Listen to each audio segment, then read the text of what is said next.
आपने देखा होगा जब कभी हिंसा भड़कती है तो लोग हमेशा ये आप हम हर कोई ये सोचता है कि अरे ये कहाँ से हो गया, अरे कैसे हो गया, ये तो एकदम अनबिलीवेबल था, या तो ये एक रिएक्शन होता है या ये लगता है ये तो होना ही था। लेकिन उसको भड़कने से पहले लोग जनरली नहीं देख पाते हैं, उसको मिसरीड करते हैं उसकी जो, क्योंकि कभी भी जब वायलेंस होती है, कहीं भी होती है, कहीं भी आ, हिंसा इरप्ट होती है, तो वो अचानक नहीं होती, उसके पहले कई बहुत सारे साइंस होते हैं जिनको अगर आप ध्यान से एनालाइज करें तो आपको समझ में आएगा कि ये कैसे उसका स्टेप बाय स्टेप एस्केलेशन हुआ और कहाँ कैसे हिंसा जो है उस लेवल पे पहुंची जिस लेवल पे हमें फाइनली दिखाई देती है। तो एक सबसे पहला कारण ये है हम उसको क्यों नहीं इंटरप्रेट कर पाते, क्योंकि हम हमेशा ये सोचते हैं कि अरे ये तो ऑब्वियस सी बात है, ये तो ऐसे ही होगा। जैसे कई बार ऐसा होता है कि हम अपने एक्सपीरियंस के आधार पे किसी भी चीज़ को जज करते हैं, तो हम सोचते हैं कि अरे इतनी छोटी सी बात पे तो कुछ नहीं होना चाहिए, क्योंकि हमें ये पता है कि हम इतनी छोटी सी बात पर रिएक्ट नहीं करेंगे, या हम इतनी छोटी सी बात पे, या हमें वो छोटी सी बात लग रही है, या हम जितने लोगों को अभी तक हमने जाना है वो इसे छोटी सी बात समझेंगे। लेकिन आपको ये नहीं पता है कि जो सामने वाला इंडिविजुअल है या सामने वाला क्राउड है वो किस मानसिक स्थिति में है, उसका नर्वस सिस्टम किस तरह से काम करता है, क्या उसके लिए ये छोटी सी बात है। तो हम ये मिसरीड कर जाते हैं कई बार, ये हम ढंग से चूक जाते हैं, इसको ढंग से पढ़ नहीं पाते सिचुएशन को। और दूसरा ये कारण है कि कई बार जो नॉर्मल हम लोगों का नॉर्मल होता है ना, नॉर्मल क्या होता है, तो हम लोग कई बार उस जो हमारा कॉन्सेप्ट होता है नॉर्मल सी का, कि सब कुछ ठीक ठाक है, सब कुछ ठीक ठाक है, हम उसको थोड़ा सा अ, उसको ओवर इंटरप्रेट कर लेते हैं। हम हमें लगता है कि नहीं हर जगह सब कुछ ठीक है। अब जैसे वायलेंस के जो एक्सपर्ट्स हैं कई बार बताते हैं कि अ, कोई व्यक्ति जो है वो एक रेस्टोरेंट में खाना खा रहा है, एक टेबल पे बैठ के, तो वो रेस्टोरेंट में वो नॉर्मल है। लेकिन वही आप सोचिए कोई व्यक्ति किसी के गाड़ी की छत पे बैठ के खाना खा रहा है, वहाँ पे नॉर्मल नहीं है। तो नॉर्मल भी पहले देखना पड़ता है कि कहाँ है, कैसे है, किस तरह से अकरेंस हो रहा है उसका। अगर कोई व्यक्ति आप देखेंगे कि सीढ़ी चढ़ के जा रहा है किसी जगह कहीं पहुँचने के लिए, तो वो नॉर्मल है अगर वो एक अपार्टमेंट की सीढ़ी चढ़ रहा है।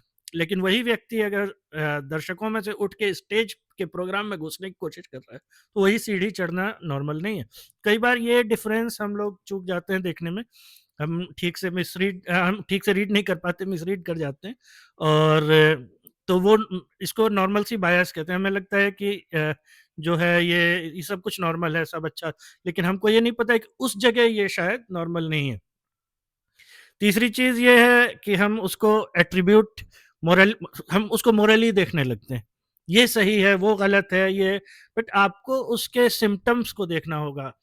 सोशली, साइकोलॉजिकली जो अगर आप हिंसा को समझने की कोशिश कर रहे हैं, तो आप मोरालिटी में नहीं पढ़ सकते। आप नहीं देख सकते क्या सही है, क्या गलत है। उसका उसकी अपनी उसकी वैल्यू है, मोरालिटी की भी अपनी वैल्यू, लेकिन वो इस जगह नहीं है। अगर आप हिंसा को समझने की कोशिश कर रहे हैं, उसका एनालिसिस करने की कोशिश कर रहे हैं, तो हाँ, वो मोरालिटी से काम नहीं चलेगा। हिंसा के आपको साइकोलॉजिकल स्टेप्स, सोशल स्टेप्स ये सब समझने होंगे। और हम ज़्यादातर स्पीड भी नहीं समझ पाते। हमें लगता है कि अरे अभी तो कुछ नहीं हो रहा, ये बात ऐसे ही सुलझ जाएगी, ये बात सॉल्व हो जाएगी, कुछ नहीं होगा। फिर अचानक लगता है अरे! ये तो धमाका जैसा हो गया, वायलेंस अचानक भड़क जाती है। क्योंकि हम स्पीड नहीं समझ पाते। आपने देखा होगा कई देश ऐसे हैं जहाँ पे एक्सप्रेसवे होते हैं। जैसे ऑटोबान है जर्मनी में, और देश हैं जहाँ स्पीड बहुत तेज़ स्पीड से गाड़ियाँ चलती हैं और गाड़ियाँ भी पावरफुल होती हैं, ज़्यादा तेज़ गाड़ियाँ होती हैं। तो आपने देखा होगा कि अगर आप सड़क किनारे खड़े होके देख रहे हैं तो आपको कई बार लगेगा कि अरे! ये गाड़ी तो अभी दूर है, और आपने सड़क पे पैर रख दिया और वो गाड़ी यहाँ पहुँच गई। तो उसका क्या कारण है? क्योंकि हमने मिसरीड किया उसकी स्पीड को।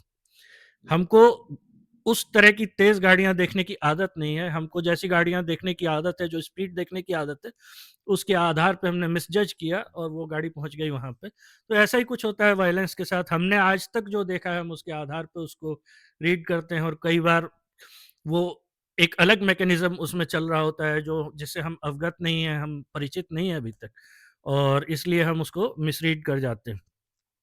तो ये आपके लिए बहुत ज़रूरी है कि आप उसको एनालिटिकल ढंग से देखें, समझने की कोशिश करें। उसको मोरालिटी से नहीं देखें, उसको नॉर्मल्सी को आप यूनिवर्सलाइज़ करके ना देखें कि हाँ, नहीं सब जगह नॉर्मल का मतलब ये होता है।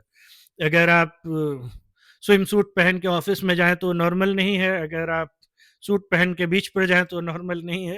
ये सिर्फ़ एक एग्ज़ाम्पल है, मैं हम बता रहे हैं कि कैसे सेटिंग बदल देती है, क्या नॉर्मल है, क्या नॉर्मल नहीं है इसको। तो उसको ध्यान से देखना बहुत ज़रूरी होता है। रही बात एनालिसिस की, तो कई बार देखिए हम हमसे कई बार कई लोग पूछते हैं कि आपको आपकी हॉबीज़ क्या हैं? तो हम कई बार कहते हैं ऐसे मज़ाक में कि हमारी हॉबी वायलेंस है। तो वो हँसने लगते हैं कई बार कि वायलेंस यानी, लेकिन वायलेंस में मज़ा लेना मेरी हॉबी नहीं है। मेरी हॉबी है उसको एनालाइज़ करना। और ऐसे जैसे देश हैं अमेरिका, रशिया, इज़राइल वग़ैरह, और कई ऐसे देश हैं जहाँ पे वायलेंस के एक्सपर्ट्स होते हैं, जिनको कई बार डी एस्केलेशन एक्सपर्ट कहा जाता है, जो अगर वायलेंस हो रहा है तो वो उनको बुलाया जाता है इसको काम डाउन करने के लिए या समझने के लिए, या वायलेंस कहीं होने वाली है या हो चुकी है तो उसको एनालाइज करने के लिए उनको बुलाया जाता है। तो वो जो है उस तरह के डी एस्केलेशन एक्सपर्ट भारत में है नहीं, और अगर हैं तो बहुत कम है, मैं तो नहीं जानता किसी को कोई होगा। तो वो जो है उनको एनालिसिस करने का करने में एक्सपर्टीज़ है। वो ऐसा नहीं कि वायलेंस को देख के मज़ा लेते हैं। उन्होंने पढ़ा है वायलेंस को, वो समझने की कोशिश करते हैं साइकोलॉजिकली कि क्या हो रहा है, क्या नहीं हो रहा। और जो डी-एस्केलेट मतलब वो जैसे जहाँ स्थिति बिगड़ गई है तो उनको बुलाया जाता है कि वो स्थिति को सँभालें, या स्थिति बिगड़ने वाली है, कहीं टेररिस्ट ऑर्गेनाइज़ेशन है, उनसे हॉस्टेज उन्होंने किया हुआ है तो उनसे नेगोशिएट करने के लिए कई बार बुलाया जाता है। कई बार कोई क्रिमिनल इस तरह के स्टैंड ऑफ सिचुएशन में होता है जहाँ पे उनको बुला के उससे बातचीत करवाएँ, या समझने के लिए कि क्या क्या होने वाला है, क्या हो रहा है। तो वो एनालिटिकल ढंग से आपको वायलेंस समझना होगा अगर आपको उस तरह का एक्सपर्टीज़ चाहिए। इसलिए कई बार हिंसा को लोग समझ नहीं पाते हैं और उसको अलग-अलग नज़र से देखते हैं, इमोशनल नज़र से देखते हैं। तो आपको एक और चीज़ है कि हिंसा जो है अपने आप में बड़ी इमोशनल चीज़ होती है। तो उसको अगर आपको एनालिटिकल ढंग से, साइंटिफिक ढंग से देखना है, समझने की कोशिश करनी है, तो आपको इमोशंस पे कंट्रोल करना होगा, वो बहुत ज़रूरी है। क्योंकि और वायलेंस अपने आप नेचुरली काफ़ी इमोशनल चीज़ है, तो वो इमोशंस को उसको कहते हैं, आपको you have to stay centred in a raging cyclone. तो वो एक तरह का साइक्लोन है, एक तरह का तूफान है, लेकिन आपको उसमें स्थिर रहना है, आपको समझने की कोशिश करनी है क्यों हो रहा है, कैसे हो रहा है, इसके क्या मैकेनिज्म्स हैं। तो ये कारण है कि हम कई बार वायलेंस को मिसरीड कर जाते हैं, हम समझ नहीं पाते, और जनरली होने के बाद उसको देखते हैं कि अरे ये कैसे हो गया, या ये तो होना ही था, बात तो बिगड़ ही गई थी। लेकिन होने से पहले भी बहुत सारे ऐसे साइंस हैं जिनको देख के आप समझ सकते हैं क्या होने वाला है।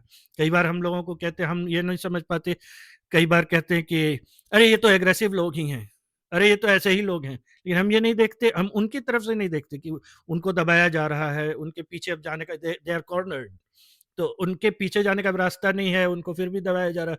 तो डेस्परेशन में आके और फ़ियर को, जैसा हमने पिछले वीडियो में बात की थी, जो डर होता है उसको हम ढंग से हाँ, उसको महत्व नहीं देते हैं, हम उसको इम्पोर्टेंस नहीं देते हैं। हम कोई अगर गुस्सा हो रहा है तो हमको लगता है हाँ, यहाँ तो हिंसा हो सकती है, लेकिन कोई अगर डर रहा है तो हम ये नहीं देखते कि वो डर के प्रभाव में भी कई बार वायलेंट हो सकता है, और क्राउड्स के साथ तो ऐसा अक्सर होता ही है कि डरे हुए क्राउड्स काफ़ी वायलेंट हो जाते हैं कई बार। तो वो हमको उसको साइकोलॉजिकली समझने के लिए थोड़ा नॉन इमोशनल ढंग से और उसको अ, शांति से समझ समझ के देखना होता है वायलेंस को।